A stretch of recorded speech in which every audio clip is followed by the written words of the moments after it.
So hello, Miss Martha. Hello. So thank you so much for taking your time and doing this interview. I'm very excited to talk about your book, To Catch a Thief, today. I received it and I have it upstairs. So can you start by telling us a bit more about yourself and about the book? Okay, so I am an author. I've written more than 20 books for young readers, as well as a couple of books for adults, but my favorite is to write books for kids to read. Mm-hmm. I live in Seattle and I have a cat, actually two cats and one dog, and my cat very often comes to interviews. She likes to help out. Or she thinks she's helping. It's not necessarily that helpful. Let's see, I grew up in Seattle, Washington, and I still live here, although I went away to California for college, where I studied ancient Greek and English literature. So my life has been really interesting. I've been a teacher, I've been a newspaper reporter, I interviewed celebrities for a while. I even flew on a private jet with the Jonas Brothers.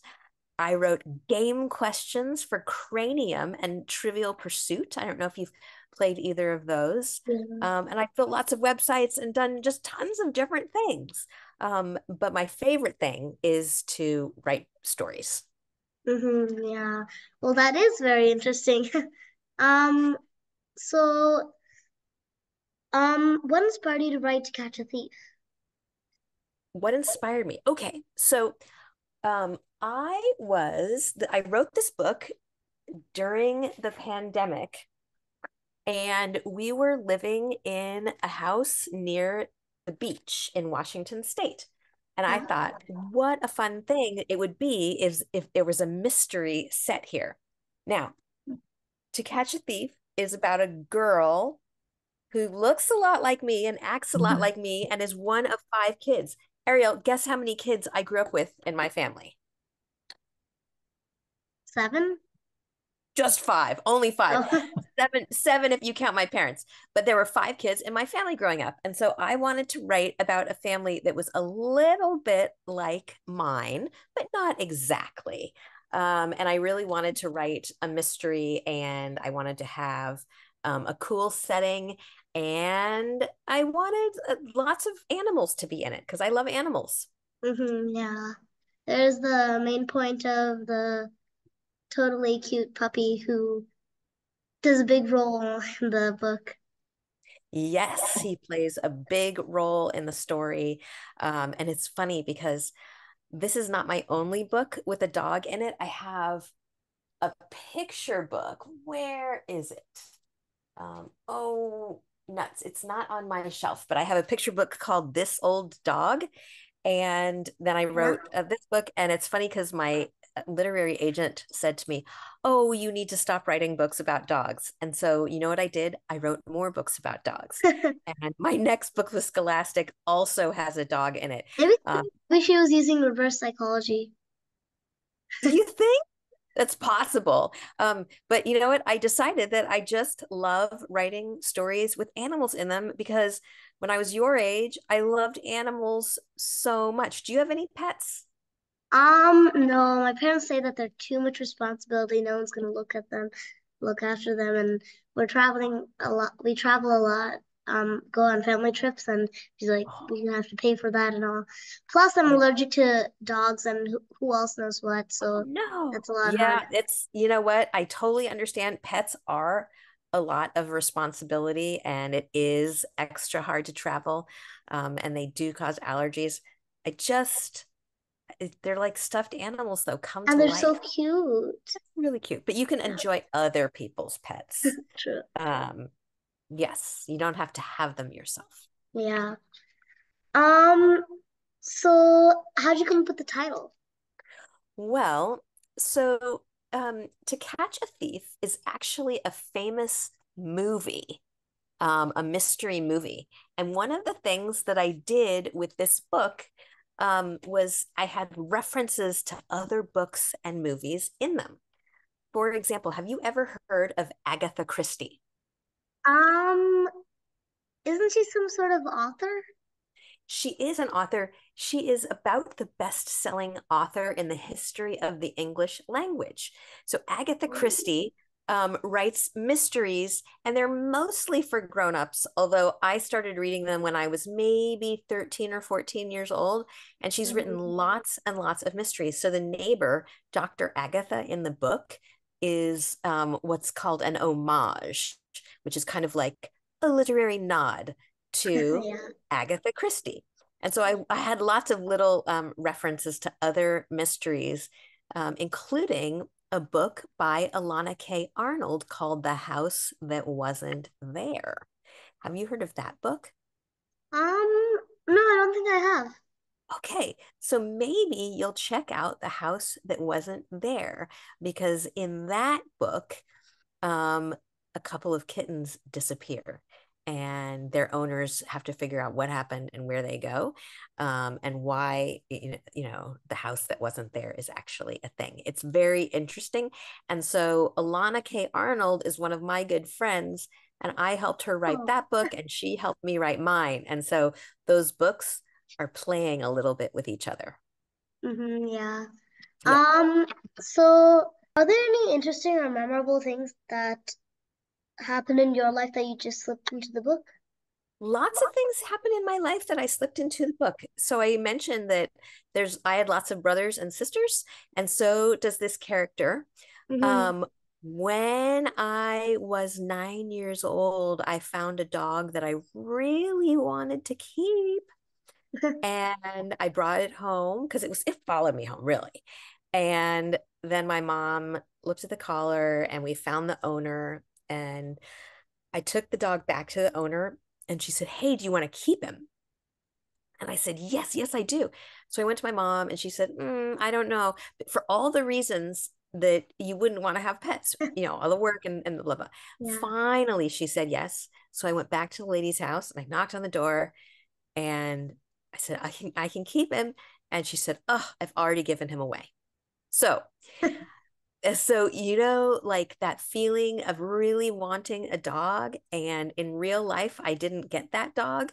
Mm. And so I don't want there to be too many spoilers for the book, but it's possible. It's just possible that she does get to keep the dog, right?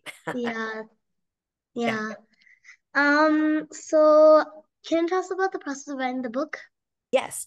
A mystery is a kind of a special book to write. Why is it Mm-hmm. a special book to write? Because you have to put clues in it, but you also have to put things called red Red herrings, herrings. right? Which seem like a clue, but they're not. And so I actually was reading a newspaper article about some toys that were disappearing at a police station. And the ending, which we won't talk about, um, well, the ending is what inspired the ending of To Catch a Thief. And so it's a real life mystery that I adapted for mine. And so what I had to do was very much what Amelia has to do. She has to find Mm-hmm. clues. She has to create a list of suspects and their motives. She has to establish what opportunities they had, and she kind of has to Yeah. chase those leads down. And so the book just really involved a lot of thinking about how I could show all these things happening in a way Yeah. that readers enjoyed it, that you laugh, that you feel nervous, that you get excited. And so that was really my process. But it was very Mm-hmm. much inspired by a real life mystery Yeah. that happened at the police station. Um, so how long did it take to write the book? This book actually was pretty fast for me. It took me about 3 months to write a Oh, draft. And then, so you might have interviewed other authors about the process, but an author writes a book and then they send it to their literary agent who says, "Oh, here's a group of editors at different publishing houses that might want to buy the book." And so it took about 3 weeks for this book to find an editor who wanted it at Scholastic. And then she and I worked on the book some more together. So I revised it two more times for her. And then it got all, all the typos and stuff cleaned up. Yeah. And then there was the cover design. And what's neat about this book is there's a whole back cover painting. Not Yeah. every book has art that goes, kind of all the way around like that. And this is a whole lot like the house that I lived in, except Oh, just different colors. It, it's yeah. it's a blue and tan house. Although I do like, look at it, it matches your shirt. Oh, it does. Yeah. Anyway, Yeah. What message or theme do you hope readers learn from the book? well, so one of the questions that Amelia has to ask herself is, who does she want to be in the world? And it seems like everyone around her, her friends, one of them, Birdie, wants to be a reporter. Delphine is off at summer camp studying the ocean. Her younger sister, Bridget, is very acrobatic and interested in the environment. Yeah. Colin Her is, brother is always inventing things. yeah. And so everybody around her has kind of a thing and she doesn't. And so in the process of discovering what she wants to do in the world to shine, she really has to ask herself, what kind of person does she want to be in the process? So, Mm-hmm. like, is she going to tell the truth about things? And so Mm-hmm. I don't really write books with messages in mind. But I do try to write books that are about something. And so, what this book, yes, it's about solving a crime that is putting her town in peril, but it's also About about, finding more um, about herself. yeah, it's like who am Yeah. I and who do I want to be in this world and how can I Yeah. get there? Because I think that's what we're all doing every day, right? With every choice we make. We're like, who do I want to be? And what you get good at, what you spend your time doing. And, if you are an honest person who tells the truth and plays fairly and keeps your word, then you are a really good person. And if you sometimes forget to do that, well, then you maybe have some areas where you can grow. And so, True. I wanted the story to be realistic in that way. Mm-hmm. Yeah. So if you could give one piece of advice to kids who want to become authors or just authors, what would it be? Okay. So we learn to write by reading. Here's why. Mhm. Okay, you've got this great big brain in your head. Yeah. It's an amazing thing. And your brain recognizes patterns. So, like, I see you've got a chair behind you. I know it's a chair because I know basically what the shape of the chair is. I know all those patterns. Mhm. Language is patterns. The hours of the day are patterns. Like everything, this whole Yeah. world is based on patterns. And we are learning patterns all the time without even thinking about learning patterns.